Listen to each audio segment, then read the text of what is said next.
আসসালামু আলাইকুম, কেমন আছেন সবাই? আশা করি সবাই ভালো আছেন। আলহামদুলিল্লাহ আমরাও সবাই ভালো আছি। তো ভিডিওটা আমি রান্নাবান্না দিয়ে শুরু করতেছি। আজকে বেশি কিছু রান্না করব না, জাস্ট 2টা আইটেম রান্না করব। তো ফ্রিজ থেকে গরুর মাংস বের করে নিচ্ছি। আজকে হলো গরুর মাংস রান্না করব, আর হলো তেলাপিয়া মাছ ভুনা করব। তেলাপিয়া মাছটা আমার ছেলের জন্য আমি রান্না করব, যেহেতু ছেলে গরুর মাংসটা খাবে না, তো তার জন্য আর কি মানে তেলাপিয়া মাছটা ভুনা করতে হবে। তো আমি হলো প্রেশার কুকারে আজকে রান্না করব গরুর মাংসটা, যেহেতু অনেকটা বেলা হয়ে গেছে।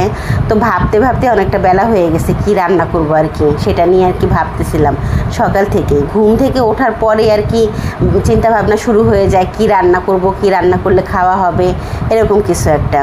যাই হোক, আজকে না গরুর মাংসটা আমার খুব পছন্দের একটা জিনিস যোগ করে রান্না করব, আর সেটা হচ্ছে কাঁঠালের বিচি। কাঁঠালের বিচিটা খেতে আমি ভীষণ ভালোবাসি, ভীষণ লাইক করি আর কি। তো কাঁঠালের বিচি দিয়ে আজকে গরুর মাংসটা রান্না করব। তো গরুর মাংসটা হলো ভালো করে আর কি প্রেশার কুকারের মধ্যে আমি কষাই নেব, সব ধরনের মশলা দিয়ে খুব সুন্দর করে আর কি কষাই নেব। আর হলো কষানোর পরে ঝোলের পানি দিয়ে জাস্ট 2টা সিটি দেব, বেশি সিটি দেব না, জাস্ট 2টা সিটি দিয়ে চুলাটা আমি অফ করে গরুর মাংসটা রান্না করে নেব। আর এখানে তেলাপিয়া মাছটা আমি হলো নুন হলুদ মরিচ দিয়ে খুব সুন্দর করে আর কি মাখায়ে ভাজবো, ভেজে তারপরে হলো ভুনা করব। আর তেলাপিয়া মাছটা ভুনা করব পেঁয়াজ কাঁচামরিচ টমেটোর ধনেপাতা দিয়ে খুব সুন্দর করে আর কি মানে মশলা দিয়ে ভুনা করে নেব।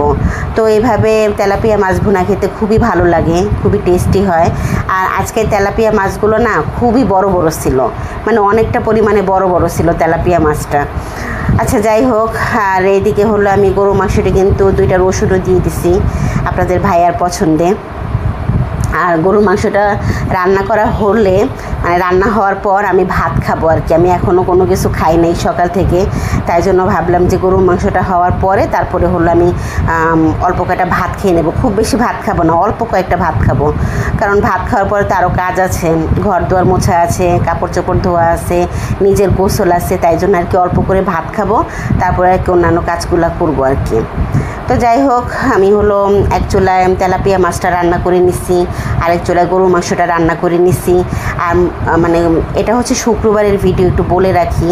তো শুক্রবার দিন যখন রান্না করতেছিলাম তখন একটা কথাই বারবার মনে হচ্ছিল যে দেশের পরিস্থিতি আবারও খুব খারাপ হয়ে গেছে।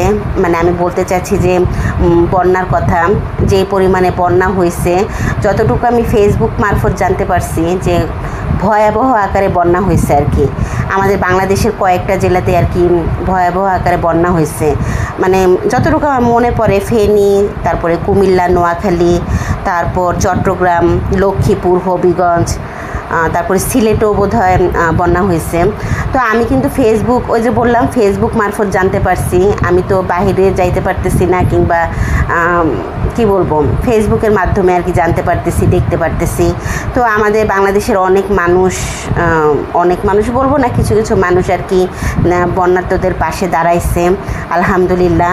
মানে অবাক লাগে না, মানে আমাদের বাংলাদেশের মানুষ কিন্তু চাইলে সব কিছুই করতে পারে, জানেন তো।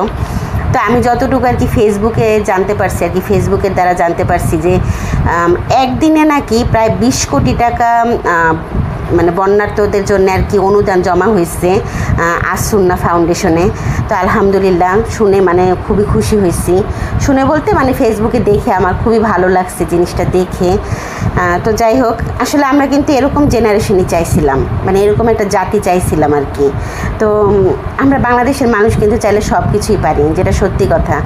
তো আমি তো 98 সালের বন্যাটা দেখছি, 88 সালের বন্যাটা আমি দেখি নাই। 88 সালে তো আমি হইই নাই, মানে জন্মগ্রহণ করি নাই, আমি কী করে দেখবো বলেন। আচ্ছা, 88 সালের বন্যাটা আমি দেখি নাই, তবে শুনছি 88 সালের বন্যা নাকি অনেক ভয়াবহ ছিল। তারপরে 98 সালের বন্যা আমি দেখছিলাম, নিজের চোখে দেখছিলাম। 98 সালে যখন বন্যা হয় তখন আমি ক্লাস 3তে পড়ি, আমার মনে আছে, একটু মনে আছে আর কি। তো সেই বন্যাটা মোটামুটি ভালোই বড় ছিল। তবে এবারের বন্যাটা তো অতিরিক্ত নাকি, মানে যতটুকু আমি শুনতে পারতেছি, জানতে পারতেছি, আপনাদের ভাইয়াও বলছে যে অতিরিক্ত ভয়াবহর উপরে যদি কোনো কিছু থেকে থাকে সেটাই নাকি হয়েছে আর কি। এতটা বন্যা হয়েছে, এতটা মানে বন্যার পানি উঠে গেছে, বন্যার পানিতে অনেক মানুষ অনেক মানুষের স্বপ্ন, অনেক মানুষের বাড়িঘর ভেসে গেছে। আসলে খুব কষ্ট লাগে না এগুলো দেখলে, এগুলো শুনলে খুবই কষ্ট লাগে। আল্লাহ তুমি মাফ করো, আল্লাহ তুমি রহম করো, তুমি এই বন্যার্তদের হেফাজতে রাখো, তুমি তাদেরকে কঠিন দুঃসময় থেকে রক্ষা করো আল্লাহ। আমি মন থেকে দোয়া করতেছি আল্লাহর কাছে, মনে মনে এটাই দোয়া করি আর কি। তো যাই হোক, বিকেলবেলা একটু মার্কেটে চলে আসছিলাম, আবারও আজকে মার্কেটে আসছি, আবারও প্রয়োজনের খাতিরেই আসছি। তো মেয়েকে নিয়ে শুধু মার্কেটে আসছি আজকে, কিন্তু আপনাদের ভাইয়া আসে নাই কিংবা আমার ছেলে আসে নাই, শুধু মেয়েকে নিয়ে চলে আসছি আজকে। ওই হালকা পাতলা মানে জিনিসপত্র কিনবো, তো দেখে দেখে আর কি আমি ঘুরে ঘুরে আর কি কিনবো। তো আজকে শুক্রবার, আজকেও মার্কেটে আসছে, আজকেও সেই পরিমাণে মার্কেটের ভিতরে ভিড় ছিল, দেখতেই পাচ্ছেন কত কত মানুষ, অনেক মানুষ আর কি। তো মোটামুটি যা যা কেনাকাটা করার দরকার ছিল সেগুলো কিনে আমি চলে আসছি। হালকা কিছু বাদ গেছে, মানে টাকায় আর হয় নাই, তাই জন্য আর কি বাকি জিনিসগুলো আর কি কিনতে পারি নাই। আসলে ঘরে অনেক ধরনের মশলা আইটেম আমার শেষ হয়ে গেছিলো, মোটামুটি রেগুলার যেগুলো লাগে আর কি, ধরেন কিশমিশ, আলু বখরা, দারচিনি, লবঙ্গ, তেজপাতা, তারপরে জিরা, পাঁচফোড়ন, তারপরে সস, নুডলস, অনেক কিছু আর কি শেষ হয়ে গেছিলো। বাদামও শেষ হয়ে গেছে, তবে বাদামটা আমি আনতে পারি নাই, আমার মানে টাকায় আর কি, ওই যে বললাম টাকায় হয় নাই, তাই আর কি বাদাম আনতে পারি নাই। আচ্ছা যাই হোক, আর মেয়েকে এখানে ওই যে মিষ্টি মশলা কিনে দিছে, আমার মেয়ে মিষ্টি মশলা খেতে ভীষণ ভালোবাসে, তাই জন্য ওকে আর কি মিষ্টি মশলা কিনে দিছি। আর একটা ক্লিনজার নিয়ে আসছি, ক্লিন অ্যান্ড ক্লিয়ারের যে ক্লিনজারটা, একটা ক্লিনজার নিয়ে আসছি, আর দুইটা ব্যান্ড নিয়ে আসছি আমার জন্য আর আমার মেয়ের জন্য রেগুলার ইউজ করার জন্য। আগেরগুলো তো নষ্ট হয়ে গেছে, তারপরে মাথার যে রাবার ব্যান্ডগুলো সেগুলোও নষ্ট হয়ে গেছে, 3টা নিয়ে আসলাম, বেশি কিছু আনতে পারি নাই। আচ্ছা, আর এইদিকে একটা জিনিস আপনাদের সাথে শেয়ার করি, এটা 2টা টপ নেওয়া হয়েছে আমার মেয়ের জন্য, 2টা টপ কিনছি আমি, মানে আমার মেয়েকে গিফট করছি। আর কি কারণে গিফট করছি একটু বলি, আমার মেয়ের কিন্তু 29 তারিখে জন্মদিন, আগস্টের 29 তারিখে আমার মেয়ের জন্মদিন।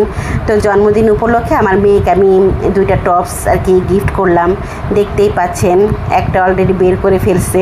এটা নাকি আমার মেয়ের খুব বেশি পছন্দ হয়েছে, খুব বেশি লাইক করতেছে আর কি এই টপটা আর কি।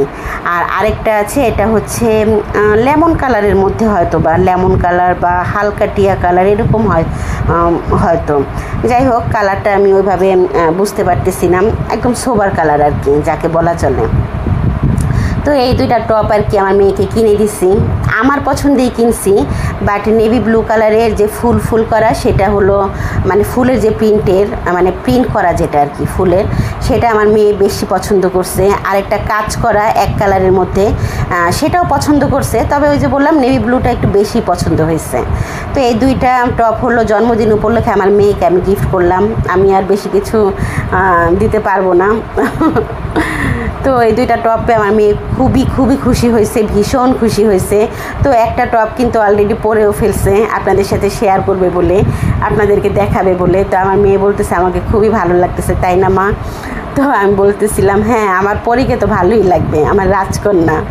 তো দেখতেই পাচ্ছেন আমার রাজকন্যা কতটা খুশি হয়েছে, খুবই খুশি হয়েছে আলহামদুলিল্লাহ। তো যাই হোক, আজকের ভিডিওটা আমি এখানেই শেষ করে দেব। আমার ভিডিওটা ভালো লাগলে অবশ্যই আমার ভিডিওতে একটা লাইক দিয়ে দেবেন, আর আমার চ্যানেলটাকে কিন্তু অবশ্যই সাবস্ক্রাইব করে দেবেন। আর যারা ফেসবুক পেজ থেকে দেখতেছেন তারা কিন্তু অবশ্যই আমার পেজটাকে ফলো করে দেবেন। আল্লাহ হাফেজ।